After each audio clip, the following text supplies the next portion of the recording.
Citi Indonesia mencatat kinerja positif hingga Mei 2026 dengan pertumbuhan kredit 5,9% secara tahunan dan dana pihak ketiga yang tumbuh double digit ditopang momentum bisnis korporasi, financial institutions, perusahaan multinasional, serta sektor multi-finance, manufaktur, F&B, dan teknologi.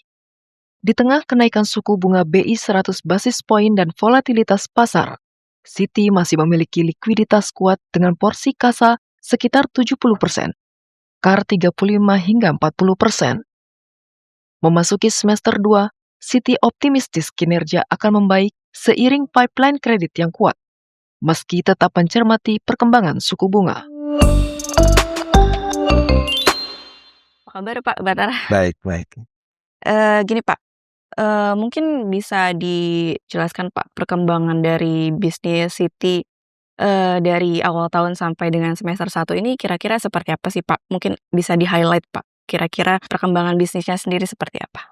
We are cukup pleased with our first 5 months performance. Kita kan baru tutup yang namanya bulan Juni ya.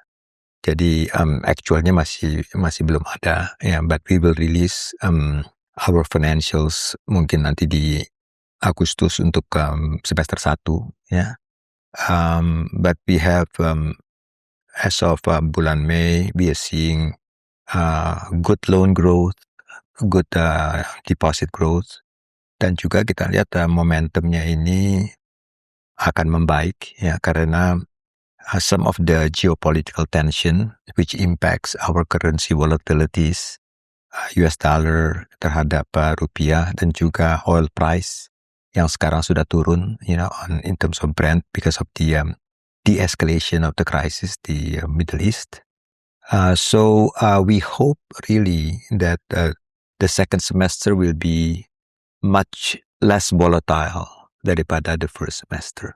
Untuk perkembangan dari top line dan bottom line-nya sendiri di Citi Indonesia itu kinerjanya seperti apa Pak? We have positive growth in loan, single digit, and then we also have a very strong dana pihak ketiga, double digit. Dan juga kemudian we see bahwa across the corporate bank and commercial bank, momentum is there. Good momentum di local corporates, good momentum di FI business. Untuk multinational, quarter 2 akan lebih baik daripada quarter 1, and it is trending upward. Dan kemudian untuk public sector, we are expecting acceleration in terms of momentum di semester kedua. Untuk pertumbuhan kreditnya sendiri Pak, kira-kira sampai dengan Mei mungkin ya, karena Juni belum ini publish, kira-kira seperti apa Pak? Selain itu kan kemarin juga BI udah naikin suku bunga sampai 100 basis poin nih Pak. Kira-kira itu dampaknya terhadap penyaluran kredit di Citi sendiri seperti apa sih? Ya, jadi kalau kita melihat pertumbuhan daripada kredit itu pertumbuhannya 5,9% untuk year on year dan 4,6% dari year to date dari Desember ya. So we are quite pleased karena it's not easy to navigate the first semester ya dengan volatilities ya. Kita umpamanya we have volatilities di equity market, the bond market, dan tadi juga dikatakan tentang suku bunga ya. So karena suku bunga sudah naik 100 bips in the past 1 month ya, 4 kali ya, jumbo rate 50 bips, off cycle 25, kemudian another 25 bips. Dan memang strategi daripada Bank Indonesia adalah bagaimana menarik investor, apalagi di ranah SRBI ya, SRBI-nya itu supaya menarik investor, sehingga kita melihat bahwa year to date itu positive growth untuk SRBI, mungkin bond flat, kemudian equity market negative outflow. The only thing that we have to navigate ya adalah to balance antara the need to have this 100 bips increase, di mana difference daripada satu minggu dengan 1 tahun itu mendekati 200 bips, ya 2%. Ya, bagaimana nanti supaya ini tidak translate impacting lending growth gitu, sehingga kita harus menemukan a balance equilibrium, ya, bagaimana menarik investor asing di SRBI dan juga at the same time continue with our focus to lend di credit market gitu. Untuk saat ini kira-kira sektor apa sih Pak yang jadi fokus dari penyaluran kredit dari Citi Indonesia sendiri Pak? Ya, kalau dilihat ya dari business corporate banking kami, sektor yang yang cukup aktif untuk first semester itu multi-finance, kemudian juga non-banking financial institutions, ya, dan juga F&B dan manufacturing. Kalau di commercial bank itu kebanyakan adalah di perusahaan-perusahaan teknologi yang sedang berkembang gitu. So it's quite balanced across the sectors, baik itu di corporate banking maupun di commercial banking. Kalau dilihat secara industri sendiri nih Pak, penyaluran kredit konsumer sendiri kan masih lesu ini Pak. Sekarang juga penyaluran kredit di sektor produktif itu terlihat lebih tinggi ya daripada konsumer. Kalau di Citi sendiri melihatnya seperti apa Pak? Apakah Citi saat ini lebih fokus menyalurkan kredit ke sektor produktif atau seperti apa Pak? Kita melihat bahwa our clients, karena kita adalah we cover 4 big segments, local corporates, financial institutions, kemudian public sector, dan multinationals. Jadi we continue to see a balanced demand antara working capital, ya, untuk OPEX, ya, and also untuk capital expenditure, ya. Jadi apakah itu untuk short term, working capital, ataupun itu untuk long term capex, ya, we see quite a balance across, especially between the multinationals dan juga dengan local corporates. Mungkin bisa dielaborasi lagi Pak terkait perkembangan likuiditas dari Citi sendiri. Ini dari posisi DPK, KASA, sama LDR ini kira-kira saat ini posisinya seperti apa? We lihat bahwa LDR itu remains very ample, ya, dan kemudian jadi we have a lot of room to grow in terms of loan to deposit ratio, sehingga ini tentu untuk meminta lebih fokus lagi untuk percepatan daripada pertumbuhan kredit, ya, karena we are very liquid. Kemudian juga kita melihat bahwa dengan dari LDR ini juga, ya, akan translate juga dengan bagaimana komposisi daripada KASA, ya, which is a low cost of fund.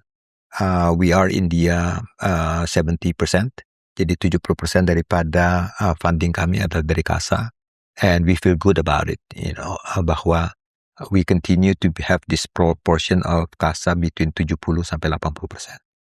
Untuk kondisi permodalan dari Citi sendiri saat ini seperti apa Pak kira-kira? Permodalan is very strong karena capital adequacy ratio kami itu, ya, antara 35% sampai 40%. So we continue to be well capitalized, ya. And so karena juga tadi saya katakan loan to deposit ratio masih punya headroom to grow. Kemudian juga portfolio quality kami, ya, 0 NPL. And so it's very strong credit quality. And so I think well capitalized, well funded, and in terms of funding. And, we have no in the foreseeable outlook on credit issue. Mungkin bisa dijelaskan juga Pak terkait peran dari Citigroup sendiri nih Pak dalam menyokong bisnis dari Citi Indonesia itu seperti apa sih Pak? We are very upbeat after the Citigroup Investor Day. Jadi bulan Mei yang lalu, ya, Citigroup di New York itu sesudah the first earning release, the first quarter earnings release, hosted Citi Investors Day, dan di situ kita melihat bahwa the target untuk tahun ini untuk Citigroup as a whole, ya, adalah return on tangible common equity sekitar 10 to antara 10 sampai 11%. So of course kalau itu di set di Citigroup level, it will translate kepada semua Citigroup unit di 90 negara gitu ya. And specifically on Indonesia, seperti tadi saya katakan bahwa we are well capitalized and good liquidity, good portfolio quality.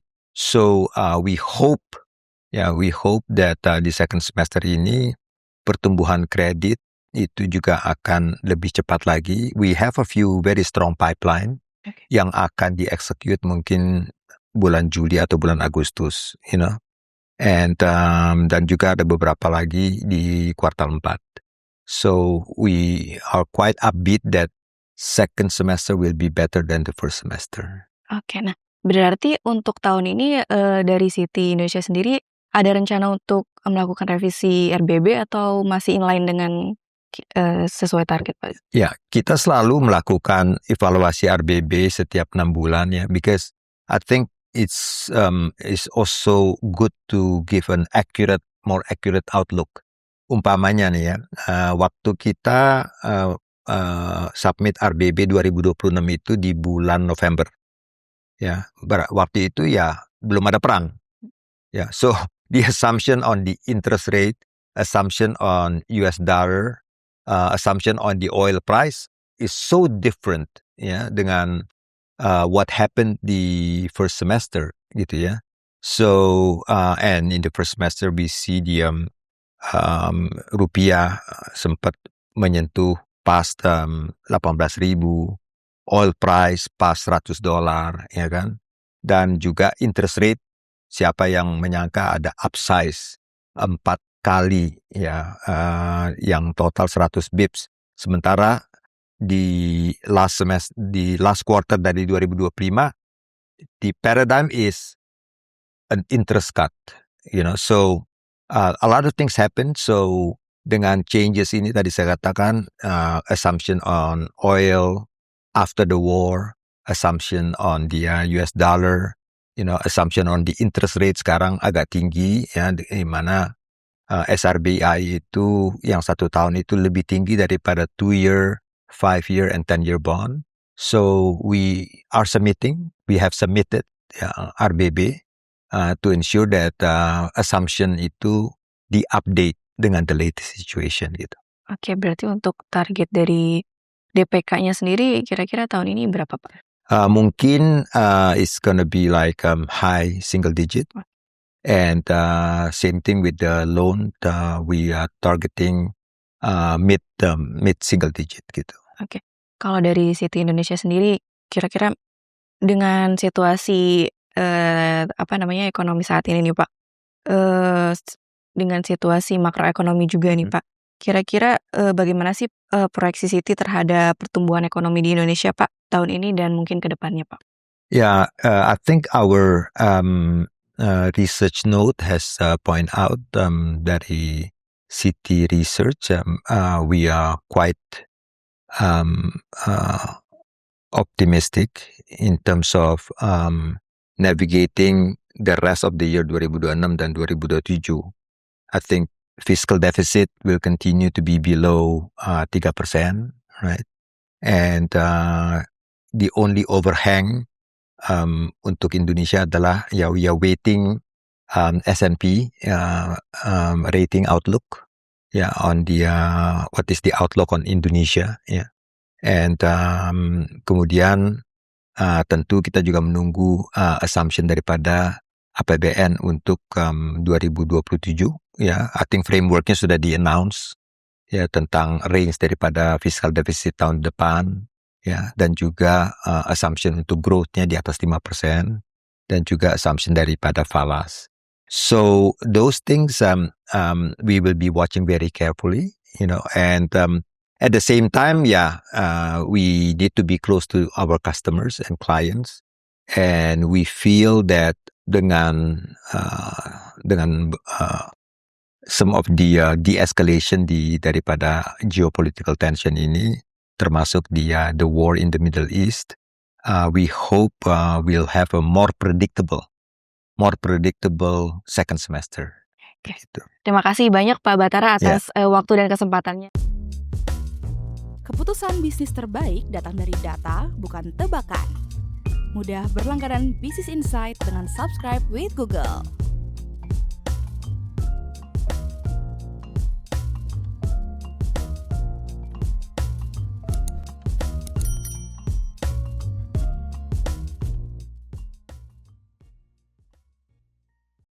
Download aplikasi Kontan sekarang di App Store atau Play Store.